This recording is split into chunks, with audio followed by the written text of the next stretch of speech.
Minha mãe me deserdou por eu ser operário de fábrica. Ela mandou mensagem no grupo da família: jantar de Dia das Mães apenas para filhos bem-sucedidos, não há espaço para perdedores.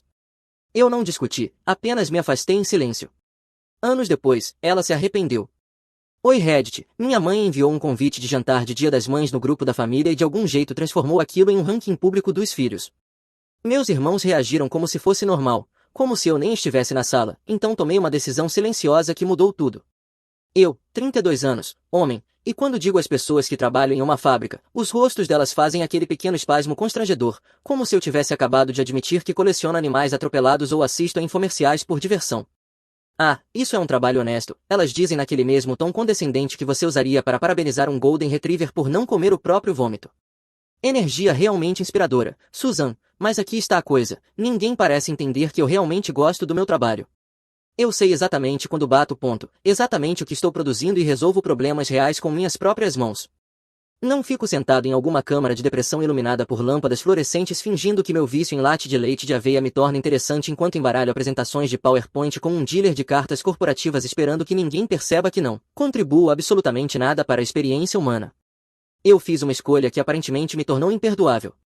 Fiquei na cidade quando meu pai morreu, recusei uma bolsa integral na Universidade Estadual em Engenharia Civil, com moradia parcial cobrindo todo o pacote, porque minha mãe estava se afogando em contas médicas e meu irmão mais velho Blaze, o príncipe herdeiro da cardiologia da família, não podia de forma alguma adiar sua preciosa admissão na faculdade de medicina para ajudar, isso teria interrompido seu destino de se tornar o cara que diz a pessoas ricas que a pressão arterial delas é preocupante enquanto cobra $600 por uma consulta de 20 minutos em que basicamente só concorda com a cabeça. Então fiz o que precisava ser feito. Aceitei o emprego na Meridian Manufacturing, a mesma fábrica em que meu pai trabalhou por 28 anos, o mesmo cheiro industrial de óleo de máquina e malha de metal, as mesmas prensas estrondosas que faziam o chão tremer, os mesmos armários desgastados com nomes entalhados na tinta como lápides para pessoas que deram a vida inteira a este lugar. O nome do meu pai ainda estava lá, R. Vitlot, riscado no armário número 52 com algo que parecia um estilete. Pedi aquele armário especificamente no meu primeiro dia. O gerente do chão me olhou como se eu tivesse pedido para adotar o rim dele, mas não contestou. Minha mãe odiou isso, me odiou por escolher isso.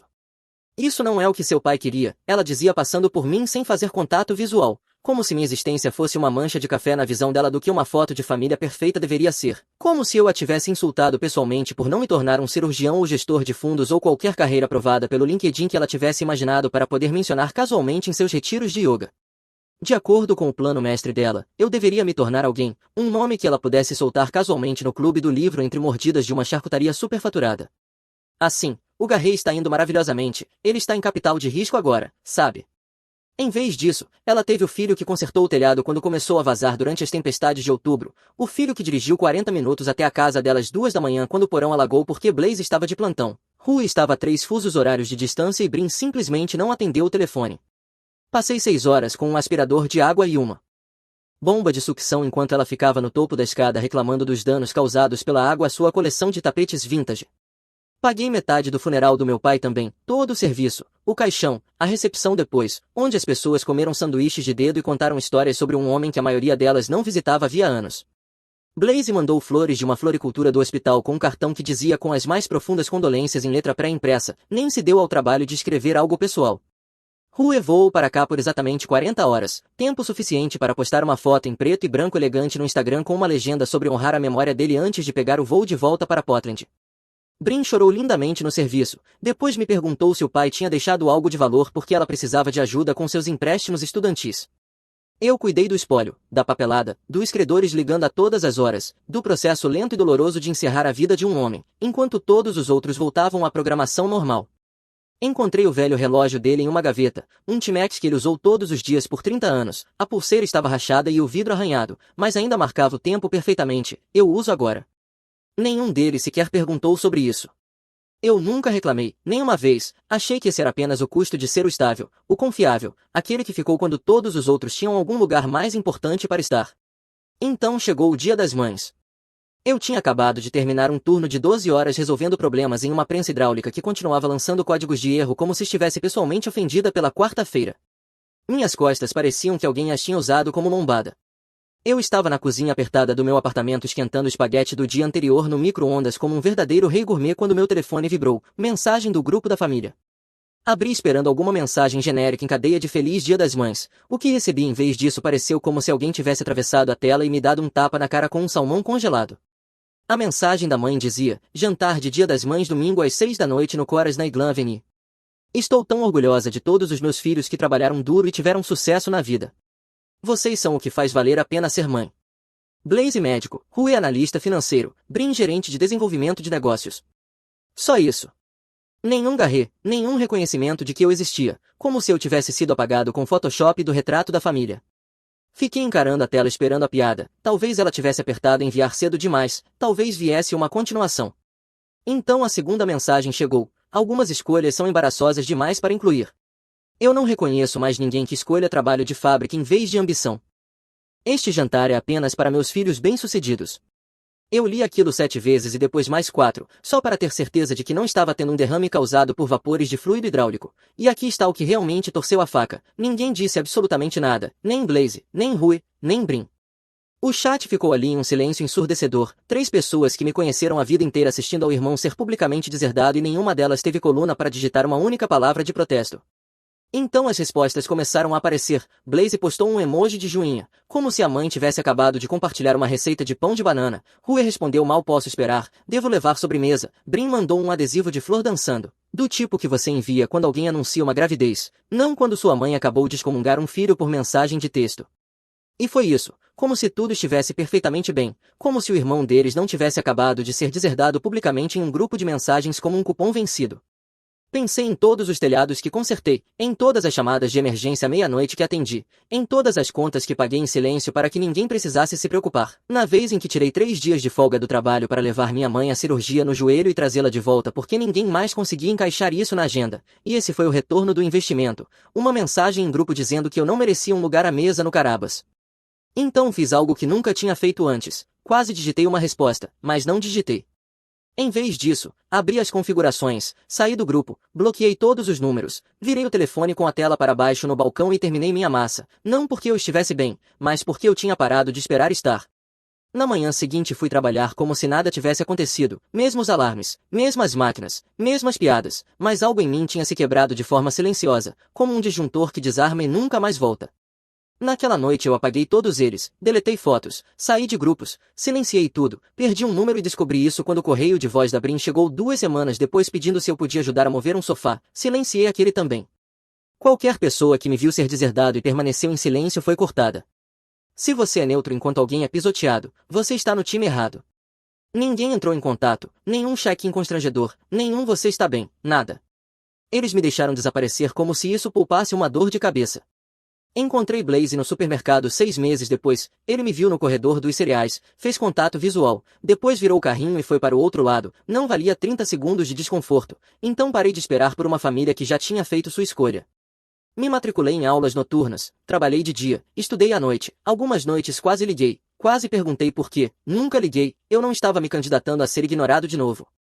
Construí algo sólido em vez disso, certificações, habilidades, uma vida que não dependia da aprovação deles, e depois de um tempo me peguei rindo de verdade outra vez, não porque eles voltaram, mas porque finalmente parei de precisar que voltassem.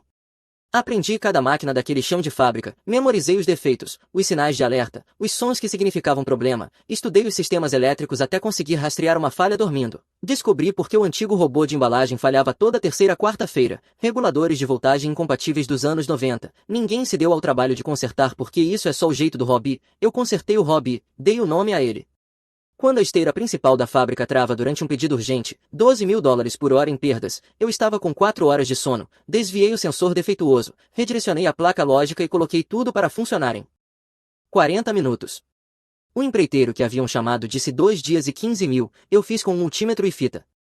O gerente da planta assistiu a tudo, não disse uma palavra até a linha se mover, depois assentiu e voltou para o escritório. 2 semanas depois meu nome apareceu em um memorando sobre retenção de pessoal crítico. Uma tarde meu supervisor me chamou de lado: Ei Whitlock, você já pensou em comandar uma linha? 6 anos que eu estava ali e ninguém nunca tinha dito essas palavras para mim. Claro, qual é a pegadinha? Perguntei, ele riu. Nenhuma pegadinha, você já está fazendo o trabalho mesmo, melhor te pagar por isso. 2 meses depois eu estava fora do chão de produção em um pequeno escritório de vidro com vista para a operação, o ar-condicionado funcionava 60% do tempo, a cadeira rangia, a mesa tinha entalhes riscados na superfície como pinturas rupestres de fábrica, mas era minha. Concluí minha certificação naquela primavera, gestão industrial e operações de sistemas, veio com um aumento de 24% e um crachá que dizia supervisor de linha. Eu ainda usava as mesmas botas, só que agora polidas, e ainda não contei a ninguém. Para minha família, se é que algum dia pensavam em mim, eu ainda era a decepção de macacão, deixei que pensassem assim. Foi então que conheci Saskia, ela trabalhava no controle de estoque, a primeira coisa que ela me disse foi, se você vai assumir a linha 4, conserte o leitor de código de barras. Eu não vou registrar mais 42 duplicatas porque algum estagiário chutou o suporte de montagem e soltou tudo. Oi, eu sou Garret. Ela não sorriu, conserte o scanner, Garret. Eu consertei naquela mesma tarde e me apaixonei um pouco no processo. Saskia levava o próprio almoço em potes de plástico e conseguia recalibrar um sensor mais rápido do que metade dos caras da manutenção. Ela apontava problemas de forma direta e tratava todo mundo da mesma maneira. A primeira vez que a vi encurralar um representante de fornecedor que tinha nos roubado 3 paletes, eu soube que estava encrencado. Ela puxou o pedido de compra, o manifesto de entrega e a discrepância de peso. O cara saiu de lá parecendo que tinha sido interrogado em um tribunal. 3 dias depois recebemos crédito total e um pedido de desculpas escrito à mão do gerente regional dele. Começamos devagar, café, almoços, caronas. Depois, numa noite chuvosa, eu a levei para casa e ela perguntou se eu queria entrar. Tem o tire que sobrou e um sofá que não julga. Foi isso. Depois de alguns meses nos mudamos juntos, um apartamento pequeno no lado leste da cidade, boa pressão de água, um senhorio que consertava as coisas. Saskia perguntou uma vez, seus pais sabem de nós? Eu ri, eles nem sabem que eu ainda existo. Você fica bem com isso? Mais do que bem, nunca estive tão em paz na minha vida. Nós nos casamos no cartório numa quinta-feira chuvosa, só ela, eu, um juiz entediado e 2 testemunhas que pegamos na sala de espera. Panquecas depois, uma das testemunhas fez um brinde com suco de laranja que fez a Saskia rir tanto que ela fungou. Ela manteve o sobrenome dela. 7 meses depois ela me mostrou um teste de gravidez, 2 linhas. Eu não sei como ser mãe, ela disse chorando, eu não quero criar uma criança em silêncio como nós 2 crescemos. Eu segurei a mão dela, essa criança vai saber que é amada antes mesmo de saber o próprio nome, esse é todo o trabalho. Ela enxugou os olhos e perguntou, você quer contar para sua família? Não.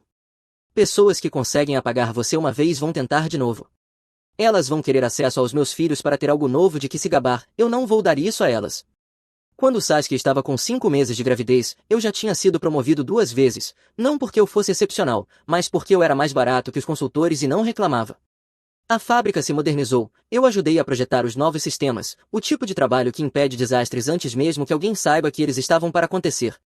Eles me deram um cargo, diretor sênior da planta, escritório de esquina, salário com vírgula, o tipo de salário de que minha mãe costumava se gabar dizendo que Blaze ganhava, só que eu cheguei lá sem 6 dígitos em dívidas estudantis nem uma década em residência.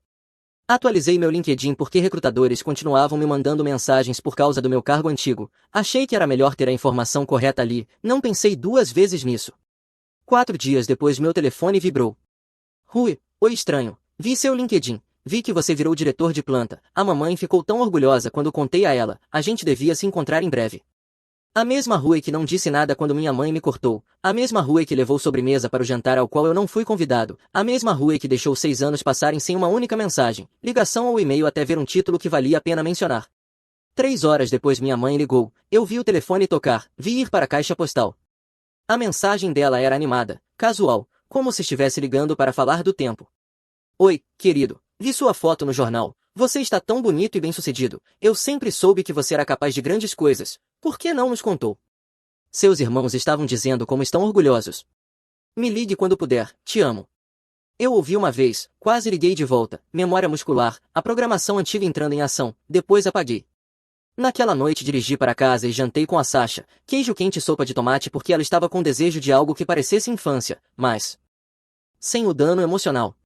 Depois do jantar contei a Sasha sobre o correio de voz. Ela ouviu sem interromper e depois perguntou, você quer ligar para ela? Não. Você quer xingá-la em algum e-mail épico que destrua a alma? Eu ri, tentador, mas não. O que você quer, Garret? Eu pensei e disse, nada. Essa é a melhor parte, eu não quero absolutamente nada dela, nem a aprovação, nem um pedido de desculpas, nem sequer a satisfação de vê-la perceber o que perdeu. Minha mãe não entendeu o recado. 3 semanas depois de eu ignorar o correio de voz e as 4 mensagens seguintes, recebi uma ligação da segurança do prédio.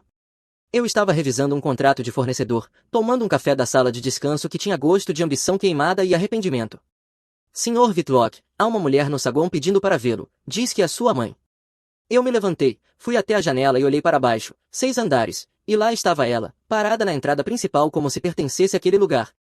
O mesmo cabelo grisalho perfeitamente arrumado, o mesmo conjunto de cardigan bege e pérolas que ela usava em todo almoço beneficente, a mesma postura que gritava sou uma senhora doce visitando meu filho bem-sucedido e não eu deserdei publicamente este homem por mensagem em grupo 6 anos atrás. Ela parecia esperar uma reunião de filme Dalmark, música orquestral crescente, um abraço choroso no saguão. Ela tem horário marcado? Perguntei. O segurança hesitou, ela disse que é família, senhor. Ela me disse que eu não era filho dela, então não é família. Silêncio do outro lado, depois profissionalmente, entendido, Sr. Whitlock. Gostaria que a escoltássemos para fora das instalações? Sim, de forma educada, mas firme, e registre o ocorrido. Se ela aparecer de novo, não a deixem entrar. Eu não voltei para o contrato do fornecedor.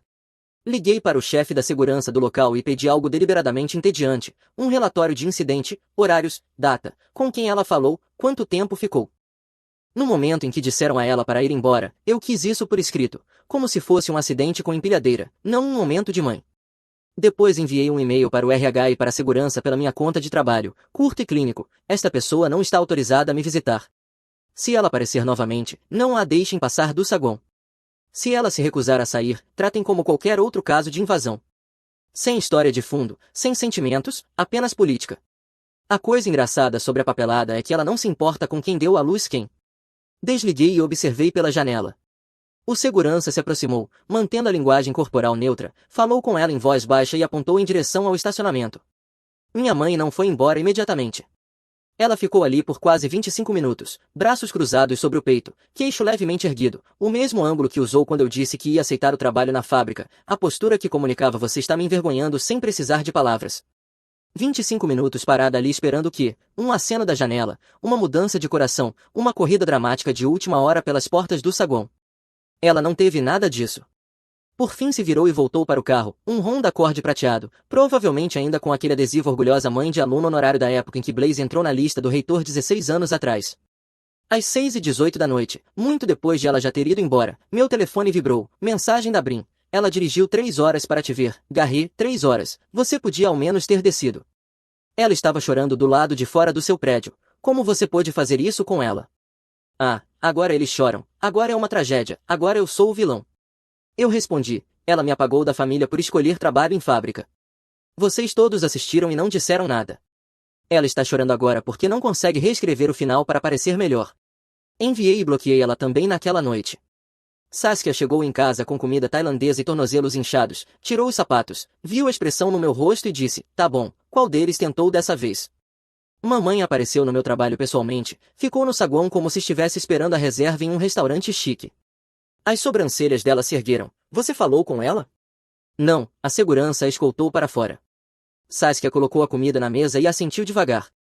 Depois do jantar puxei o laptop e abri uma pasta que eu não tocava havia anos. O nome era Recibos. Dentro havia uma única captura de tela, o grupo da família no Dia das Mães. Algumas escolhas são embaraçosas demais para incluir. Eu não reconheço mais ninguém que escolha trabalho de fábrica em vez de ambição. Este jantar é apenas para meus filhos bem-sucedidos. Olhei para aquilo por exatamente 7 segundos e depois fechei o laptop. Saskia se inclinou. Por que você guarda isso? Eu dei de ombros, não por amargura, só para lembrar como o gaslighting soa quando volta mais tarde fingindo ser amor. 4 dias depois ela apareceu na nossa porta, sem aviso, sem mensagem, apenas a campainha tocando às 7h30 da noite de uma terça-feira, enquanto Saskia e eu estávamos na metade de uma pizza que sobrou e de um documentário sobre pinguins fazendo coisas de pinguins. Saskia congelou no meio da mordida. Estávamos esperando alguém? Conferi o telefone, nada. Caminhei até a porta e olhei pelo olho mágico, minha mãe, parada na varanda da frente, com roupas de igreja, segurando uma travessa de comida envolta em papel alumínio, como se aquilo fosse algum tipo de turnê de desculpas saudável de cidade pequena. Minha pressão subiu tão rápido que eu conseguia ouvir nos ouvidos. Minha mão tremia quando alcancei a trava.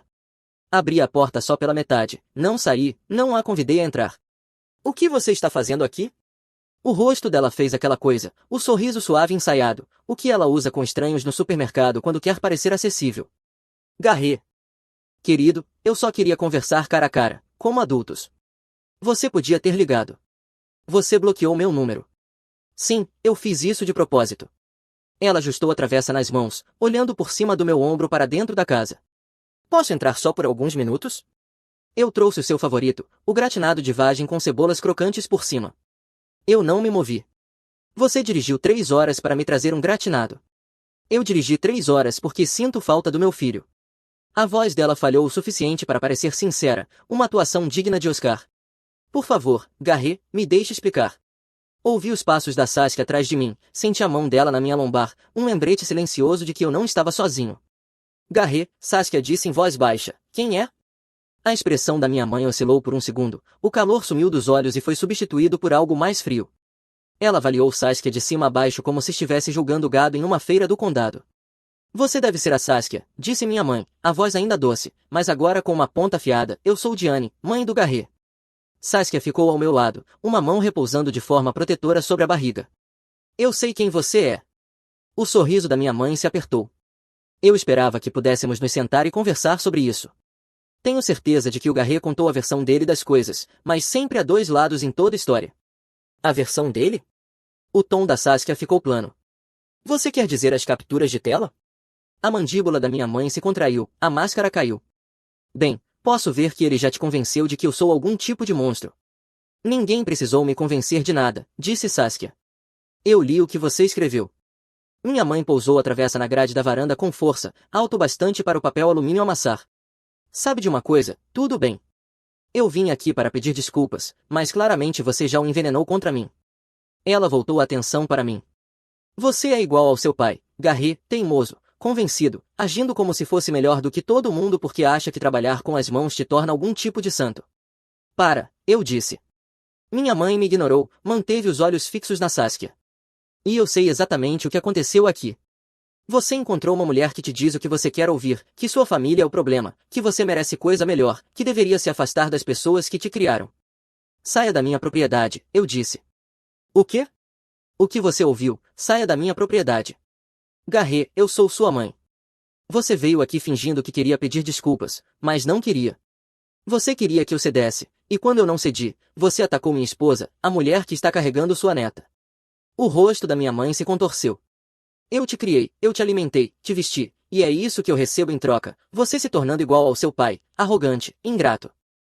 Meu pai foi a única pessoa naquela casa que alguma vez me fez sentir que eu importava, então sim, se ser como ele significa me defender e proteger minha família, eu aceito isso como um elogio. Ela me encarou por um longo momento, esperando que eu cedesse, eu apenas fechei a porta, tranquei, peguei o telefone e abri o aplicativo da Ring, caso ela decidisse escalar a situação. Saskia me abraçou por trás e perguntou se eu estava bem. Sim, eu estou.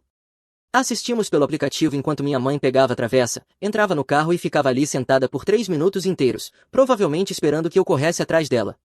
Eu salvei a gravação, enviei para mim mesmo, fiz um backup na nuvem e encaminhei uma cópia para meu advogado com data e hora. Vamos pedir uma ordem de restrição, certo? Perguntou Saskia. Sim, a primeira coisa amanhã. Na manhã seguinte contratei um advogado. Entreguei a ele a captura de tela, o relatório do incidente no trabalho e a gravação da noite anterior. Ele imprimiu uma notificação de cessar e desistir e um aviso de invasão de propriedade e enviou por correio registrado. Liguei para a linha não emergencial e fiz um boletim policial sobre o abuso verbal e a visita não convidada, recebi um número de caso e então liguei para minha mãe uma última vez antes de a papelada chegar.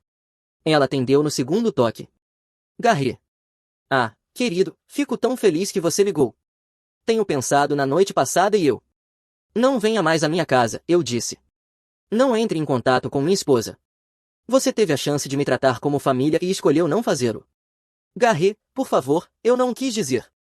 Você quis dizer cada palavra. Você sempre quer. Silêncio do outro lado. Ela tentou de novo, a voz menor agora.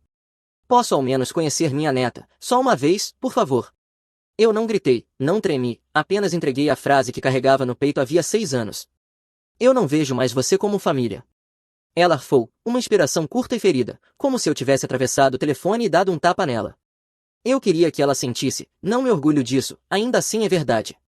Desliguei, bloqueei o número, apaguei o correio de voz que ela deixou 3 minutos depois. 3 semanas depois minha mãe ignorou as cartas registradas e apareceu na consulta obstétrica da Saskia. Rui havia stalkeado o Instagram da Saskia, encontrado uma postagem com a geolocalização da clínica.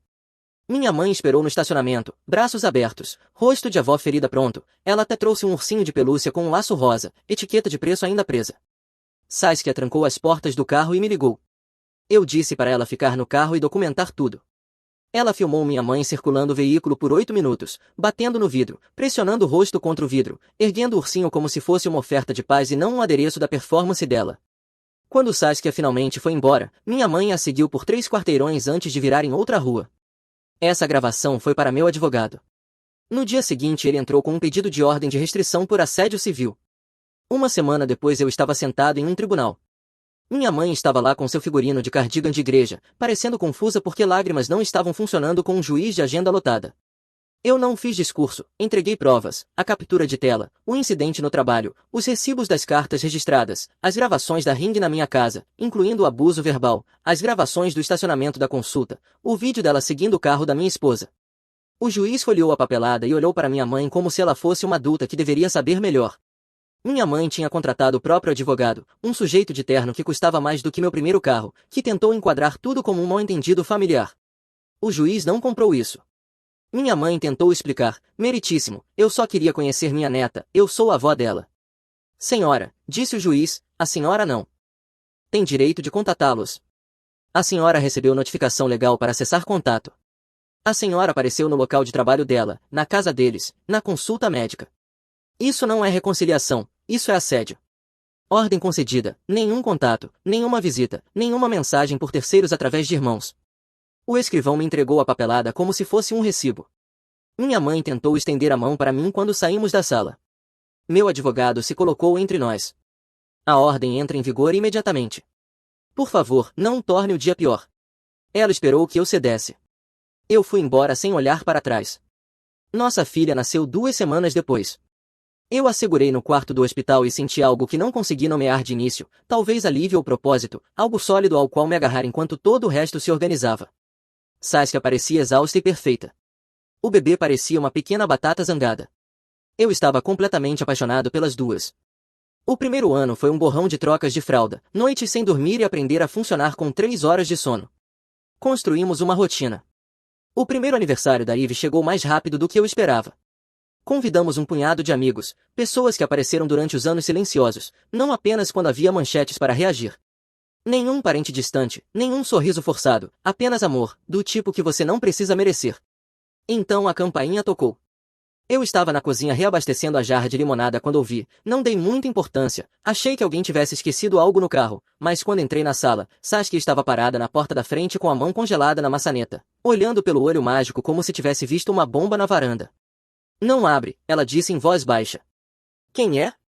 Ela deu um passo para trás, a mandíbula tensa. Sua família. Eu olhei pelo olho mágico também. Os 4 estavam ali, minha mãe na frente no centro, segurando um presente embrulhado com um laço rosa gigante, Blaze atrás dela com roupa casual de clube de campo, Rue com o telefone já na mão, provavelmente pronta para documentar a reunião emocionante para as redes sociais, Brin segurando um buquê de flores como se estivesse indo a um funeral ao qual não queria comparecer. Eles pareciam nervosos, ensaiados, como se tivessem vindo juntos de carro e passado todo o trajeto praticando seus discursos de desculpas. Destranquei a porta e abri só até a metade, não saí para fora, não os convidei a entrar. O que vocês estão fazendo aqui? Somos família, disse minha mãe, só queremos conhecer nossa sobrinha, sua filha, você certamente não pode nos negar isso. Posso sim, estou negando. Brin deu um passo à frente, os olhos já vermelhos como se tivesse chorado no carro. Garry, por favor, nós cometemos erros, sabemos disso, mas já se passaram anos, não podemos simplesmente recomeçar pelo bem da Ivy? Blaze pigarreou. A gente devia ter dito algo, você tem razão, mas estamos aqui agora, isso não conta para nada? Não, não conta. O sorriso da minha mãe vacilou. Garry, eu sou sua mãe, cometi erros, sim, mas tenho pensado em você todos os dias, eu sinto sua falta, sinto falta de nós. Você sente falta de ter alguém para ligar quando o porão alagava, você não sente falta de mim, sente falta da versão de mim que aparecia e resolvia seus problemas sem reclamar. Saskia surgiu ao meu lado, uma mão apoiada no meu braço, ela não disse nada, não precisava, a presença dela bastava. Podemos ao menos entrar por alguns minutos? Perguntou minha mãe. Conhecer a Ivy, trouxemos presentes para ela. Vocês estão violando uma ordem de restrição agora mesmo. Não deveriam estar a menos de 500 pés de mim, da minha esposa ou da minha filha. Isso inclui aparecer na minha casa sem convite no aniversário da minha filha. O rosto da minha mãe ficou pálido. Eu pensei que depois de todo esse tempo certamente poderíamos deixar isso para trás. Pensou errado. Vão embora. Rue levantou o telefone. A gente só quer vê-la por 5 minutos, só deixar a gente dizer feliz aniversário, por favor, dirigimos 3 horas. A voz da Saskia ficou gelada. Vocês dirigiram 3 horas para invadir uma festa para a qual não foram convidados. Brin começou a chorar mais forte. Nós sentimos muito, está bem, sentimos mesmo. O que mais você quer de nós? Eu não quero nada de vocês, esse é o ponto. A voz da minha mãe falhou. Você não pode estar falando sério, eu sou sua mãe, você não pode simplesmente me apagar. Você me apagou primeiro, eu só estou respeitando sua decisão. Olha, cara, a gente entende, disse Blaze, nós erramos, mas família é família, podemos resolver isso. Família aparece nos dias difíceis, não só quando há algo a ganhar. Vocês fizeram sua escolha 6 anos atrás, eu estou fazendo a minha agora. Comecei a fechar a porta. Minha mãe avançou, tentando se enfiar na porta. Garré, por favor, só me deixa conhecê-la uma vez, eu sou a avó dela, ela merece conhecer a avó. Ela merece conhecer pessoas que realmente a amam, não pessoas que aparecem quando é conveniente. Saskia puxou o telefone. Se vocês não saírem da nossa propriedade em 30 segundos, vou chamar a polícia, a ordem de restrição ainda está ativa, vocês sabem disso. Minha mãe me encarou como se eu tivesse atirado nela. Como você pode ser tão cruel depois de tudo o que fiz por você? Tudo o que você fez por mim? Quer dizer me criar? Isso se chama paternidade básica, você não ganha troféu por fazer o mínimo. Rue tentou uma última vez. E a Ivy? Você não quer que ela tenha avós, tias e tios, uma família de verdade? Ela tem uma família de verdade, nós, e pessoas que realmente estiveram presentes para nós. Vocês são estranhos que por acaso compartilham meu DNA. Fechei a porta, tranquei, girei a trava por segurança. Minha mãe bateu com força, continuou gritando meu nome como se isso fosse mudar alguma coisa. Voltei para a sala onde a Ivy ainda estava sentada no chão, cobertura de bolo espalhada pelas bochechas, completamente alheia ao caos na porta da frente. Nossos amigos tinham ficado em silêncio, me observando com cuidado. Desculpem por isso, eu disse, convidados não convidados, eles já estão indo embora. Então liguei para o 911. Eles chegaram 10 minutos depois. Um policial bateu na minha porta enquanto os outros mantinham minha família contida na entrada da garagem. Eu o deixei entrar, mostrei a papelada da ordem de restrição, expliquei que eles tinham aparecido sem convite, se recusado a ir embora quando solicitado e que minha mãe era o principal alvo da ordem, mas que os 4 vinham nos assediando havia meses. Ele anotou tudo, perguntou se eu queria registrar a violação. Eu disse que sim. Ele assentiu, falou no rádio com os parceiros lá fora e pediu que eu ficasse dentro enquanto eles resolviam. Observei pela janela o policial principal puxar a ordem de restrição no tablet, confirmar os dados da minha mãe, checar os registros de entrega, tudo estava lá, cartas registradas, audiência no tribunal, ela tinha sido devidamente notificada meses antes. Ele disse para ela se virar e colocar as mãos para trás. Ela começou a discutir imediatamente, disse que isso era um absurdo, que só estava tentando ver a neta, que eu estava sendo irracional e que a polícia devia se envergonhar por permitir aquilo. O policial repetiu mais alto. Senhora, vire-se, mãos para trás agora. Ela obedeceu. Ele colocou as algemas. Blaze avançou.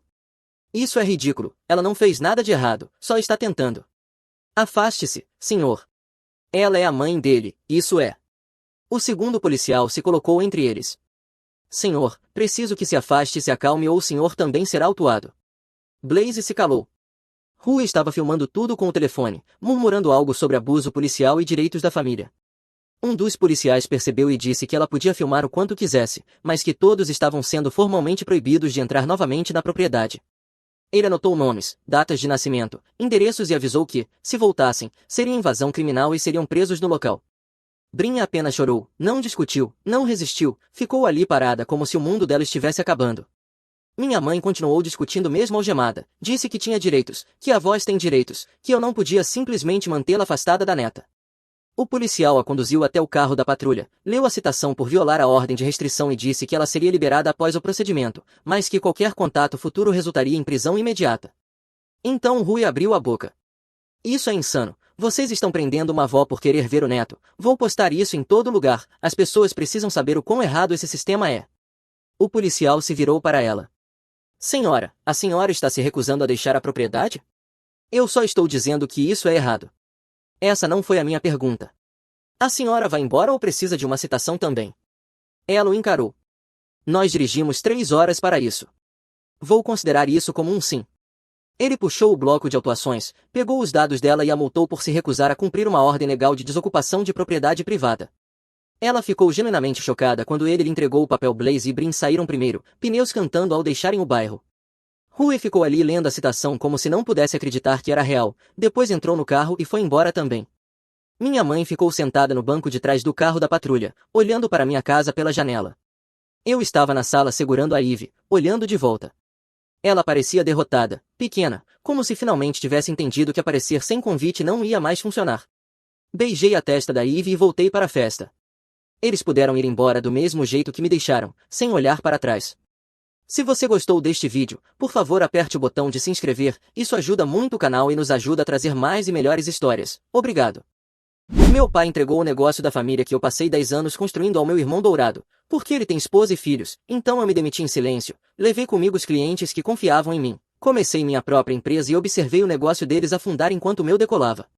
Ei, Reddit, meu pai sempre favoreceu meu irmão não importava o que eu fizesse, eu ajudei a construir todo o negócio dele e mesmo assim ele me deixou de lado, então fui embora e comecei do zero, mas claro que eles ainda não tinham terminado comigo. Deixe-me começar do começo, meu nome é Zack, tenho 33 anos e sou mecânico de diesel pesado a grande parte da minha vida. Cresci em uma casa bastante normal, meu pai Wayne, minha mãe Mallory e meu irmão mais velho Dustin, por fora provavelmente parecíamos qualquer outra família, por dentro ficou bem claro desde cedo que Dustin e eu vivíamos em 2 pistas diferentes. Ele era o garoto da escola, aquele que gostava de roupas arrumadas e boas notas, eu era o garoto que preferia desmontar bombas hidráulicas velhas e peças de ferramentas quebradas no galpão. Isso por si só não era um problema, o verdadeiro problema era como nosso pai reagia a essas diferenças. Quando Dustin pegou pneumonia no ensino médio tudo mudou, foi sério a ponto de todo mundo ficar com medo por um tempo e Wayne basicamente morou no hospital com ele. Quando Dustin melhorou, Wayne nunca realmente parou de tratá-lo como se precisasse de atenção extra, não importava que Dustin tivesse voltado completamente ao normal. Wayne agia como se ele fosse frágil de forma permanente e todos os outros simplesmente tinham que se ajustar a isso. Depois disso o favoritismo apareceu nas pequenas coisas. Se Dustin e eu discutíamos, Wayne ficava do lado dele antes mesmo de ouvir. Se Dustin trazia para casa uma nota razoável, Wayne se gabava disso por dias. Se eu dizia que também tinha tirado nota máxima, Wayne assentia e dizia bom trabalho, amigo, e seguia em frente. Nada disso parecia cruel, apenas óbvio. Quando havia atenção para dar, Dustin ficava com a maior parte. Então veio a cerimônia de premiação, essa ficou marcada. Eu estava no 5º ano e tinha ganhado um prêmio da escola. Lembro de contar ao Wayne na cozinha e ele sorriu e disse claro que estarei lá, campeão. Mallory lembrou na noite anterior, tudo parecia bem até Dustin nos ouvir conversando. Você vai faltar ao basquete por causa disso, ele reclamou. Pai, a gente ia treinar lances livres. Wayne hesitou, como se estivesse escolhendo entre respirar e não respirar. Mallory interveio. Wayne, ele precisa de você lá, o basquete pode esperar. Dustin revirou os olhos e murmurou que nem era um prêmio tão importante. Na manhã seguinte eu lembrei Wayne de novo antes de sair, ele bagunçou meu cabelo e disse relaxa, eu vou estar lá, mas ele não estava. Durante a cerimônia eu ficava olhando para a porta, os pais iam entrando com grandes sorrisos tirando fotos, toda vez que alguém chegava atrasado eu pensava que talvez fosse o Wayne. Quando chamaram meu nome e eu subi ao palco, a primeira coisa que fiz foi procurá-lo, nada. Mallory até queria ir, mas ela trabalhava em turnos noturnos no hospital e no dia da cerimônia estava acordada havia 12 horas seguidas e mal conseguia ficar em pé pela manhã. Ela me disse que queria poder ir, querido, mas não chegaria lá em segurança. Seu pai estará lá por você. Ela falava sério, confiava que Wayne apareceria porque fisicamente ela não podia. Depois da escola mandei mensagem para Mallory dizendo que Wayne não apareceu, ela não respondeu de imediato porque finalmente tinha desabado depois do turno, mas quando acordou e viu minha mensagem, ligou imediatamente perguntando se eu tinha certeza de que o carro dele não estava lá, dizendo que ele definitivamente tinha saído de casa naquela manhã. Quando cheguei em casa Wayne e Mallory já estavam discutindo, ela estava furiosa perguntando por que ele não foi. Wayne parecia desconfortável dizendo que eles se atrasaram. Dustin entrou segurando um sorvete como se não fosse nada demais. Mallory se virou para ele perguntando se ele tinha pulado a cerimônia por causa de sorvete. Dustin deu de ombros e disse que só queria um, tudo bem. Ele explicou que eles até foram depois, mas o escritório da escola disse que a cerimônia já tinha terminado. Mallory encarou Wayne como se não pudesse acreditar, dizendo que ele tinha prometido, que eu tinha trabalhado duro por aquele momento. Wayne suspirou esfregando a nuca e disse que era só uma cerimônia, que haveria outras, que não achou que fosse tão importante. Essa frase machucou mais do que qualquer outra coisa. Mallory não aceitou, disse que importava para mim, que ele não podia continuar fazendo isso, mas Wayne apenas repetiu que não achou que fosse grande coisa e a conversa não levou a lugar nenhum. Mais tarde ele entrou no meu quarto e disse baixinho que sentia muito, campeão, que eles apenas perderam a noção do tempo. Ele não soava maldoso, apenas casual, casual demais para algo que importava tanto para mim. Eu disse que estava tudo bem porque naquela idade eu não sabia o que mais dizer, mas mesmo assim alguma parte de mim sabia que não estava tudo bem. Mallory tentou corrigir o padrão, mas nada nunca se manteve. Wayne sempre voltava aos mesmos hábitos, inclinando-se para Dustin, dando a ele mais paciência, mais atenção, mais desculpas. E a verdade silenciosa que aprendi com tudo isso era simples. Wayne me notava mais quando eu estava ajudando, não quando eu precisava dele. Se eu era útil, varrendo a oficina, buscando ferramentas, acompanhando chamadas de serviço de equipamentos, ele falava comigo. Se eu precisava de apoio, ele ignorava. Eu não desmoronei nem fiz escândalo, apenas guardei aquele momento junto com todos os outros. Tentei ignorar do jeito que as crianças fazem, mas a decepção se instalou mais fundo do que eu percebi. Sem saber na época, esse padrão se tornou a base de quase tudo o que aconteceu depois.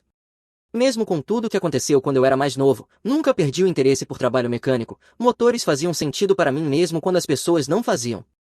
Quando eu era criança, Wayne me levava aos locais de trabalho ou à oficina nos fins de semana. Ele não chamava aquilo de criar vínculo nem nada parecido, ele apenas dizia se você for comigo pega a vassoura, e eu ia junto. Eu gostava de separar parafusos, entregar ferramentas para ele e observar como o interior das máquinas se encaixava, bombas de escavadeira, motores de skid steer, linhas hidráulicas, tudo parecia natural, como algo que eu não precisava forçar. Quando terminei o ensino médio, eu já sabia que queria continuar nesse tipo de trabalho, não apenas como um par extra de mãos, mas como alguém que realmente sabia o que estava fazendo. Então eu disse ao Wayne que estava pensando em estudar engenharia automotiva.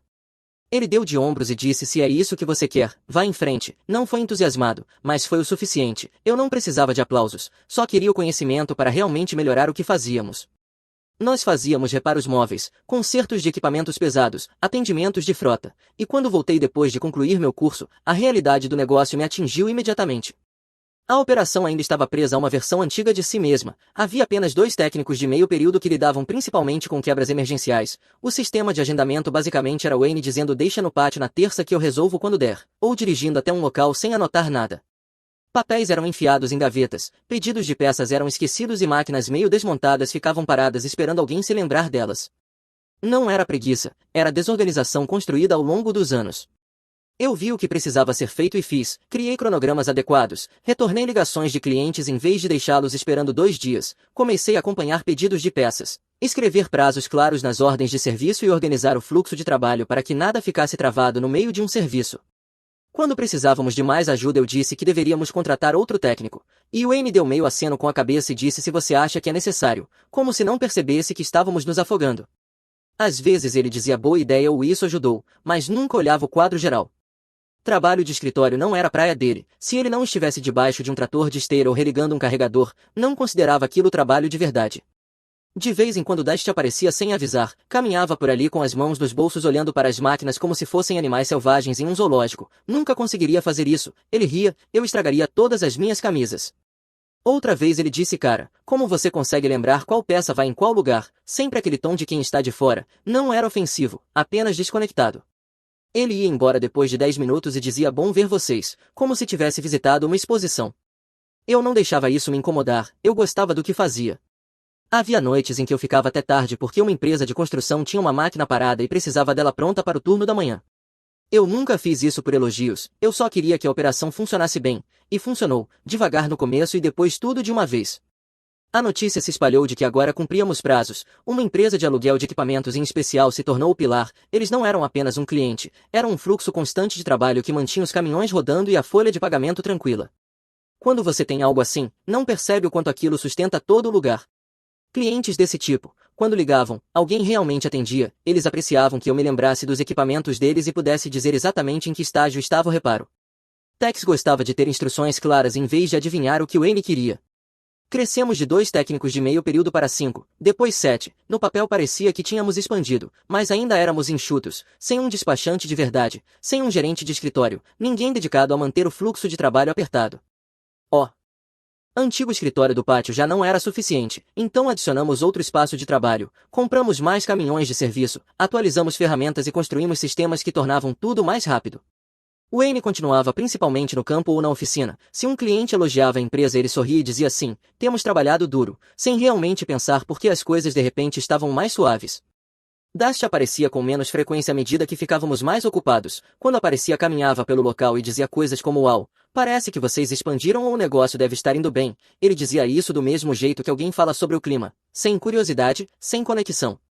Enquanto isso eu estava colocando horas que nem chegava a registrar. Alguns dias eu chegava em casa exausto, mas ainda sentia que tinha feito algo que valia a pena. Havia momentos em que eu olhava ao redor do pátio movimentado ou dos caminhões de serviço cheios e pensava, isso está realmente se transformando em algo. O crescimento não parecia acidental, parecia conquistado, cliente por cliente, sistema por sistema. E mesmo que ninguém nunca tivesse me sentado e dito isso será seu um dia, eu ainda acreditava, porque o negócio já me tratava como se fosse. Wayne me apresentava aos clientes como aquele que tocava o lugar, meu nome estava nas contas de fornecedores, eu era quem aprovava pedidos de peças, despachava caminhões e resolvia bagunça quando algo dava errado. Nunca fizemos papelada sobre isso, sem títulos, sem um plano de sucessão claro, mas funcionalmente eu já carregava o peso de um dono, então eu assumi que eventualmente o rótulo corresponderia à realidade. O divórcio entre Wayne e Mallory não aconteceu de repente, ele os desgastou gradualmente, aquele tipo de atrito lento que consome uma casa até ninguém mais ter energia para fingir que está tudo bem. Eles discutiam sobre dinheiro, sobre Wayne trabalhar demais, sobre ele trabalhar de menos, sobre como ele falava com Dustin, sobre como falava comigo. Depois de um tempo as discussões se tornaram tão normais que o silêncio parecia mais estranho do que o barulho. Quando finalmente nos disseram que iam se separar, Dusty e eu não ficamos chocados, estávamos esperando por isso sem admitir. Depois que Wayne saiu de casa, ele tentou se reinventar, começou a se vestir mais jovem, camisas justas, sapatos brilhantes, um perfume que não combinava com um homem que passou décadas entrando e saindo de caminhões de serviço. Ele aparecia no pátio com roupas que pareciam de alguém que iria a um lugar caro depois, e metade das vezes ele realmente ia, dizia coisas como vou sair hoje à noite, antes mesmo de terminar qualquer trabalho em equipamento que estivesse fazendo. Ficou claro que ele não estava apenas morando sozinho, ele estava vivendo como um solteiro que achava que tinha 20 anos de novo. Por volta dessa época a vida de Dustin tomou um rumo diferente, ele se dedicou fortemente ao mundo de escritório, contabilidade, orçamento, falando sobre planejamento de longo prazo do jeito que as pessoas falam quando nunca precisaram manter uma máquina morta funcionando antes do nascer do sol. No papel ele parecia o responsável, no pátio ele nem sabia onde guardávamos as conexões. Ele se casou com uma mulher chamada René, eles tinham um pequeno apartamento na cidade e falavam sobre planos para o futuro, filhos, uma casa, todas as coisas que ele considerava parte do caminho normal da vida adulta. Alguns meses após o divórcio, Wayne nos apresentou alguém novo. O nome dela era Adeline e ela era visivelmente mais jovem. Sorriu educadamente, quase não perguntou nada sobre o negócio ou sobre nós. Wayne, por outro lado, não parava de falar sobre onde eles saíam, do que ela gostava, do que ele tinha comprado recentemente. Parecia alguém determinado a provar alguma coisa. Wayne mudou rapidamente depois de conhecê-la, passou a se importar mais com aparências, com ser visto, com fazer coisas que parecessem impressionantes, em vez de coisas que realmente importavam. Ele parou de chegar cedo para os atendimentos, saía do pátio mais cedo do que antes e gastava dinheiro como se estivesse tentando construir uma nova identidade. Notei que ele falava menos sobre trabalho duro e mais sobre aproveitar a vida, sempre que um dos mecânicos precisava dele para alguma coisa, perguntas sobre uma bomba hidráulica, um chamado externo, qualquer coisa, ele dizia pergunta para o Zack e desaparecia. Então, numa tarde, Wayne ligou para mim e para Dusty e disse quero que vocês dois venham jantar, um jantar de verdade, temos coisas importantes para conversar. Wayne não fazia jantares de verdade, mal planejava qualquer coisa, ouvi-lo falar daquele jeito fez meu estômago apertar um pouco, Dustin sentiu o mesmo e perguntou se estava tudo bem, e Wayne apenas disse sim, só venham. O restaurante que ele escolheu não era o tipo dele, era um daqueles lugares onde dobram os guardanapos em formas complicadas. Quando Dusty e eu entramos, Wayne já estava sentado, vestido como alguém tentando parecer 10 anos mais jovem, Adeline estava sentada ao lado dele mexendo no celular. Assim que nos sentamos, Wayne se inclinou para frente como se estivesse esperando para fazer um anúncio. Eu quis vocês dois aqui porque, bem, Adeline e eu nos casamos. Assim mesmo, sem aviso prévio, sem envolver os filhos. Dustin piscou algumas vezes e perguntou quando isso aconteceu. No mês passado, respondeu Wayne, mantivemos algo pequeno. Ele não disse que não fomos convidados, mas não precisava dizer. Antes que pudéssemos processar aquilo, Wayne pigarreou e mudou de assunto. Também tenho pensado muito sobre o futuro da oficina, em planejar adiante. Dustin se recostou tentando parecer relaxado, eu fiquei em silêncio. Wayne continuou, observei vocês dois construírem suas vidas. Dustin, você tem uma esposa agora, responsabilidades, coisas para as quais você precisa de estabilidade a longo prazo. Dustin não o corrigiu, apenas assentiu levemente. Wayne então olhou para mim e disse: você não é casado, não tem filhos, não tem grandes compromissos, então faz sentido você permanecer no seu papel enquanto Dustin assume o lado de liderança. Eu perguntei: lado de liderança? Sim, disse Wayne, como se fosse óbvio, ele vai assumir o negócio um dia, você vai trabalhar sob ele, você sempre foi bom com a parte prática, Dustin pode cuidar do lado empresarial. Dustin não disse uma palavra no início, não me defendeu, não questionou a decisão, apenas evitou olhar para mim, cutucando o prato com o garfo. Não era surpresa no rosto dele, era desconforto, como se ele já soubesse o suficiente para ficar quieto. Tentei manter a calma, então eu não vou herdar nada. Wayne acenou com a mão como se eu estivesse sendo dramático. Não veja dessa forma, você ainda terá um lugar seguro, é só sobre o que faz sentido. Dustin tem um futuro para sustentar, você é mais flexível. Flexível, essa palavra bateu mais forte do que eu esperava.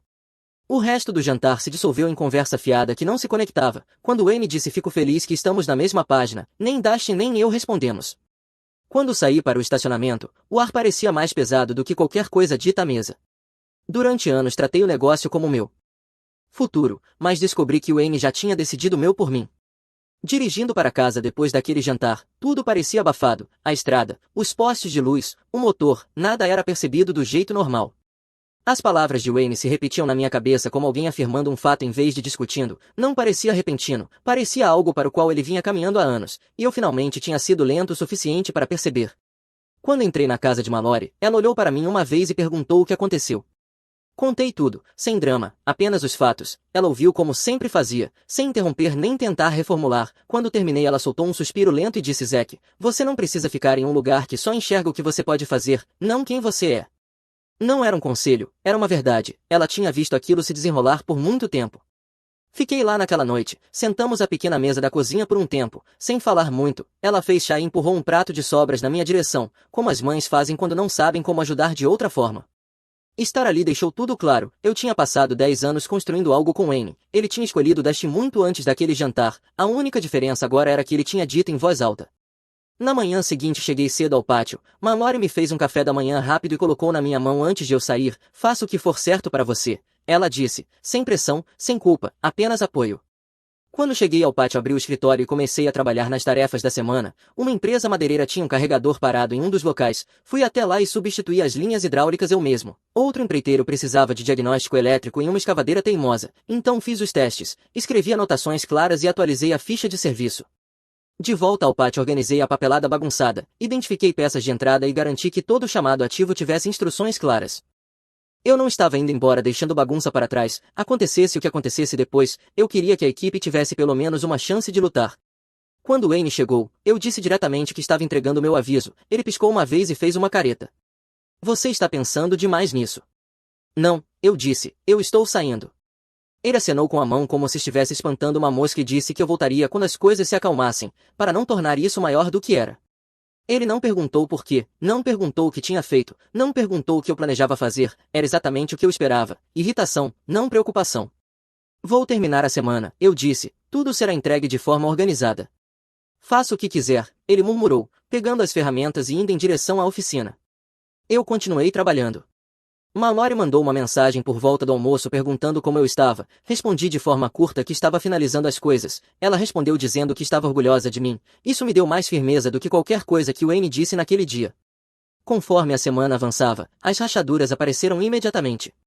Dustin tentou assumir tarefas que não entendia. Um gerente de frota ligou sobre um caminhão que precisava de atendimento urgente. Dustin disse: vamos tentar encaixar você, sem verificar quais caminhões de serviço já estavam na rua.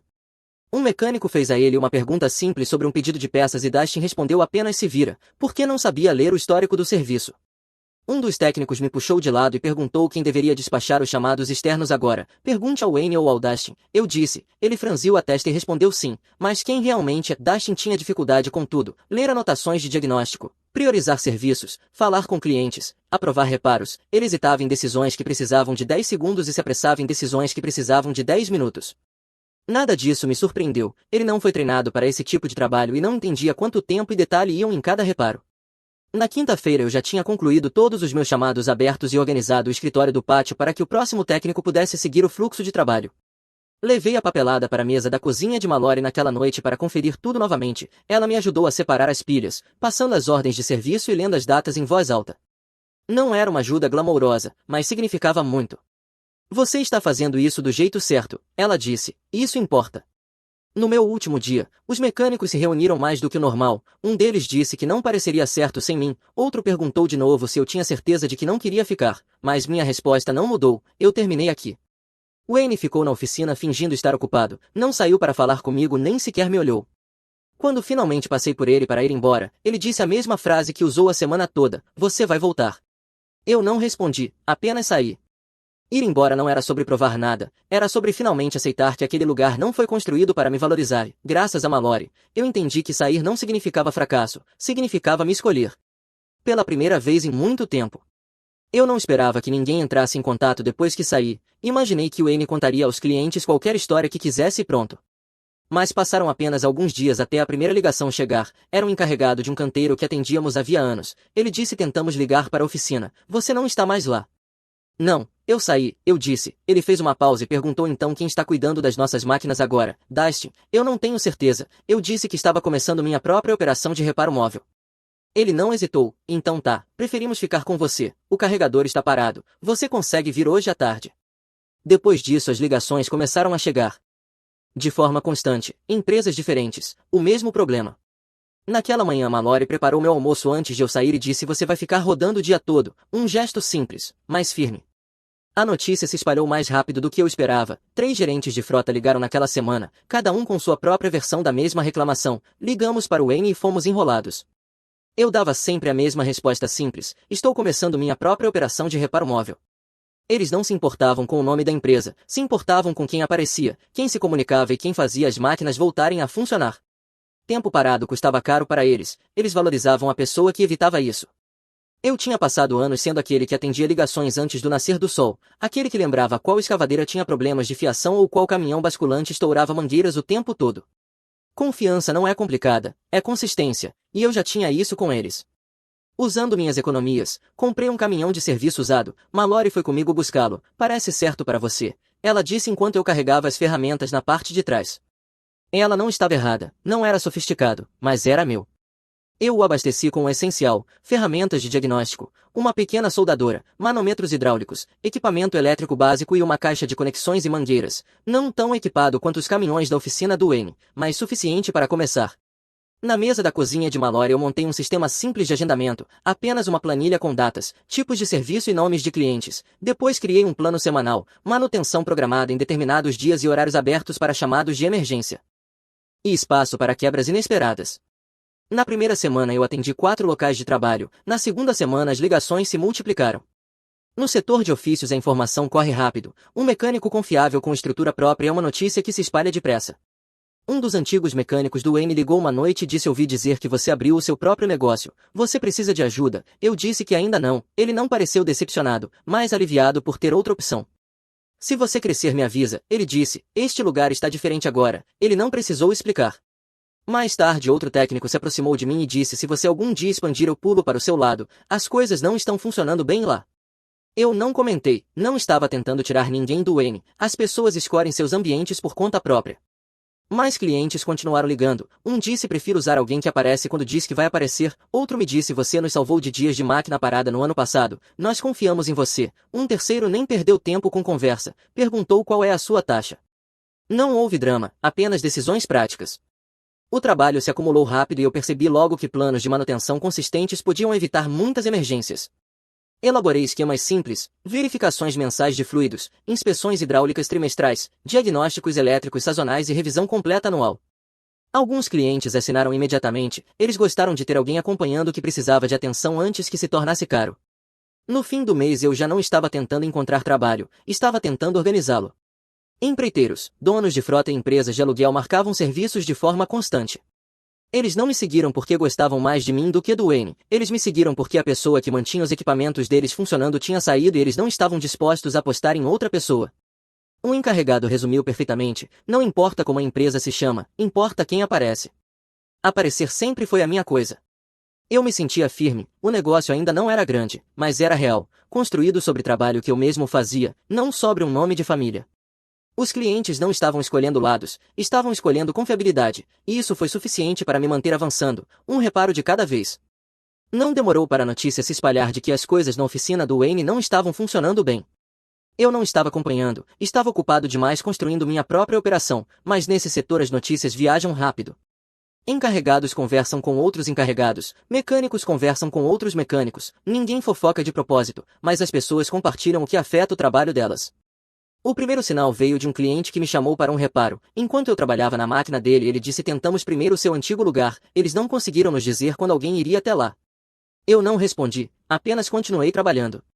Depois vieram mais comentários nas semanas seguintes. Eles mandaram o Dustin para olhar um vazamento hidráulico. Ele ficou encarando por 10 minutos e disse que precisava consultar o manual. Eles perderam um prazo e culparam um atraso de peças, mas tinham encomendado a bomba errada. Disseram para ligarmos de volta mais tarde. Nós não podemos fazer isso quando uma escavadeira está parada. Não era surpreendente, o Dustin não conhecia esse trabalho, não sabia ler um diagrama hidráulico nem diagnosticar falhas elétricas, não entendia quais emergências precisavam ser resolvidas imediatamente e quais podiam esperar. Ele não conhecia os clientes e eles não confiavam nele.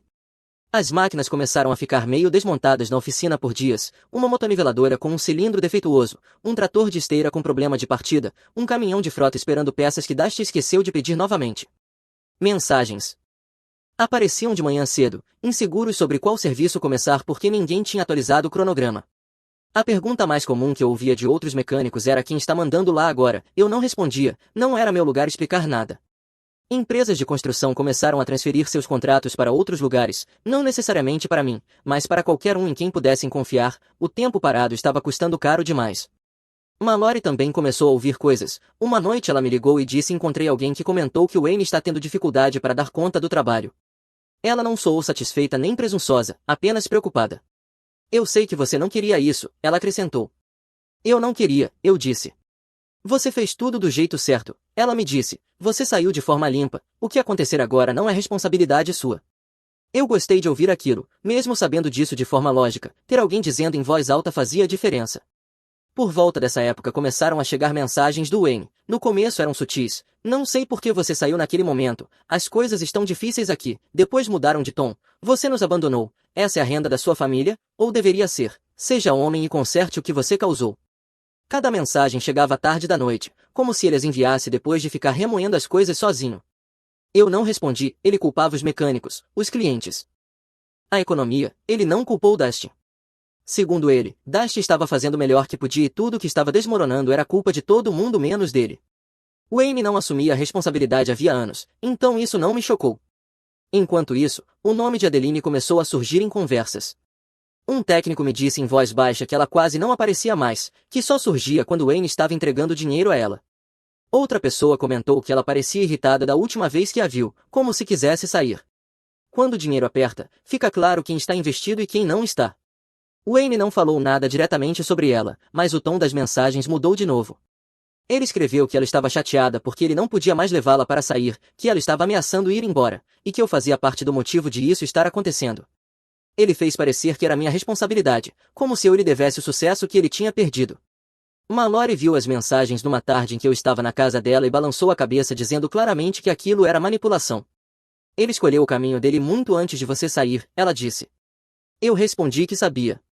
Você não precisa resgatá-lo das próprias decisões, ela completou. Ela me lembrou que eu passei anos mantendo tudo de pé e que isso já era suficiente. A calma dela me manteve com os pés no chão, ela não tentava me puxar para nenhum lado, apenas me lembrava da verdade. Eu continuei sem responder Wayne. Por volta da metade do mês, a oficina tinha perdido vários contratos. A empresa de aluguel de equipamentos cancelou o acordo de manutenção da frota, aquele que silenciosamente representava uma grande parte da receita mensal. Quando esse trabalho desapareceu, não foi um declínio lento, foi como se alguém tivesse puxado o chão debaixo de toda a operação. Uma frota de caminhões mudou para outra empresa de reparo móvel, duas construtoras pararam de ligar completamente. Os técnicos que ainda trabalhavam lá estavam sobrecarregados e frustrados, alguns falavam abertamente em procurar trabalho em outro lugar. Não houve uma explosão dramática, foi o mesmo desgaste lento do divórcio, pequenas falhas se acumulando dia após dia até tudo finalmente colapsar. E durante tudo isso, Wayne continuou apontando a culpa para todos os lados, menos para onde realmente pertencia. Ele escreveu numa noite que eu era o motivo de Dustin estar tendo dificuldades, em outra escreveu que eu deveria assumir a responsabilidade, numa terceira disse que aquilo ainda era minha família. Mas não era, não aquela versão, não a versão em que eu trabalhava horas extras não pagas para cobrir escolhas que não fiz, não a versão em que Dustin ficava com o título e eu com a carga de trabalho. Já tinham se passado alguns meses desde que eu tinha saído do negócio do Wayne quando, numa tarde, eu estava organizando peças no meu caminhão e ouvi o cascalho estalar atrás de mim. Virei e vi a caminhonete do Wayne se aproximando. Dusty estava no banco do passageiro. Nenhum dos dois tinha ligado, nenhum tinha mandado mensagem, eles simplesmente apareceram. Wayne desceu primeiro e disse que precisávamos conversar, como se fosse algum assunto urgente de negócios. Dustin ficou atrás dele, braços cruzados, tentando parecer confiante. Limpei as mãos num pano e perguntei o que estava acontecendo. Wayne não perdeu tempo, disse que a oficina estava desmoronando, que eu ter saído criou problemas que eles não esperavam, que os serviços estavam acumulados, que estavam perdendo contratos e que os clientes não estavam ouvindo Dustin. Dustin acrescentou que tinha sido um caos, que eu sabia como tudo funcionava, conhecia os clientes, conhecia os equipamentos e que eu era o único que podia consertar aquilo. Aquela última frase me disse tudo, o mesmo padrão, a mesma expectativa, eu resolvi o problema para que eles ficassem com o crédito. Wayne deu um passo à frente e disse que, se eu voltasse, poderíamos zerar tudo, que eu assumiria novamente o trabalho de campo, cuidaria do agendamento e colocaria a equipe em ordem, enquanto Dustin supervisionaria as operações como planejado. Como vocês planejaram, eu corrigi. Wayne ignorou e disse que eu faria a parte prática e Dustin cuidaria da visão geral, que era assim que deveria ser. Eu vi Dustin ficar um pouco tenso, como se até ele soubesse o quão vazio aquilo soava, mas ele não disse nada. Perguntei o que exatamente eles queriam que eu fizesse, não porque estivesse considerando, mas porque queria ouvi-lo dizer claramente. Você conserta a oficina, Wayne disse, traz os clientes de volta e faz as coisas funcionarem como antes. Aquilo confirmou que, aos olhos de Wayne, meu papel nunca tinha mudado. Não importava o quanto o negócio cresceu, não importava o quanto eu construí, eu sempre seria o confiável que mantinha tudo à tona enquanto outra pessoa ficava com o título. Eu disse que não voltaria. Wayne me encarou, atônito. Dusty olhou para os próprios sapatos. Não seja idiota, Wayne disse, empresas familiares passam por fases difíceis, você assume e tudo volta ao normal. Normal não era justo, eu disse, e não era o meu futuro. A voz de Wayne endureceu quando ele disse que eu devia algo à família. Eu respondi que não devia a ele o resto da minha vida. Dusty murmurou então é isso, você simplesmente acabou. Eu disse que tinha acabado no momento em que eles esperaram que eu trabalhasse sob ele como se nada do que eu fiz importasse. Wayne tentou mais uma vez, dizendo que podíamos consertar isso, que eu deveria voltar, e eu respondi com calma que não, que eu não iria salvar algo que ele mesmo quebrou. Por um longo momento ninguém falou, então Wayne ergueu as mãos e voltou para a caminhonete dizendo que aquilo era culpa minha e que eu lembrasse disso. Dusty não disse mais nada. Eles foram embora sem olhar para trás. Aquela foi a última vez que vi qualquer um dos dois pessoalmente. Nas semanas seguintes, as mensagens deles passaram de súplicas para raiva e depois para desespero. Eu bloqueei os dois números. A partir daí, as atualizações vieram por meio de amigos da família. O negócio não apenas declinou, ele finalmente quebrou. Primeiro Wayne tentou tocá-lo sozinho de novo, mas a carga de trabalho era grande demais. Dustin tentou administrar do escritório, mas os clientes não confiavam nele, e os técnicos também não. Equipamentos ficaram dias sem serem tocados, prazos foram perdidos e a notícia se espalhou rápido. Eventualmente Wayne vendeu a empresa, não para crescer ou se aposentar, mas apenas para se livrar das dívidas. O comprador desmontou os ativos, reformulou a marca dos caminhões e dispensou a maior parte da equipe. Por volta da mesma época, Adeline foi embora. Um amigo disse que ela levou o dinheiro que Wayne ainda tinha, que ela queria um estilo de vida e, quando o dinheiro diminuiu, o interesse dela também. Dustin voltou para a contabilidade alguns meses depois, o que não me surpreendeu, ele não foi feito para esse tipo de trabalho e isso nunca tinha sido a paixão dele. Enquanto isso, meu negócio continuou crescendo.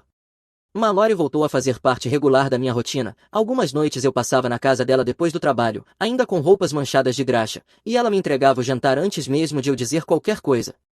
Ela perguntava como tinham sido os serviços, ouvia sem tentar resolver nada e me lembrava em silêncio que eu tinha conquistado aquilo. E ela estava certa. Eu não construí meu negócio para provar que o Wayne estava errado, eu construí porque finalmente tinha espaço para fazer as coisas do jeito certo, porque eu queria algo estável, algo real, algo que respeitasse o esforço que eu colocava. Numa noite, depois de terminar a papelada, sentei no meu caminhão e olhei ao redor do pequeno pátio que eu alugava, 2 caminhões de serviço, uma caixa de ferramentas finalmente organizada do jeito que eu gostava, ordens de serviço presas de forma organizada num quadro. Não era extravagante, não era enorme, mas era meu, e pela primeira vez em muito tempo isso parecia suficiente. Se você gostou deste vídeo, por favor clique no botão de se inscrever, isso realmente ajuda o canal e nos ajuda a trazer mais e melhores histórias. Obrigado.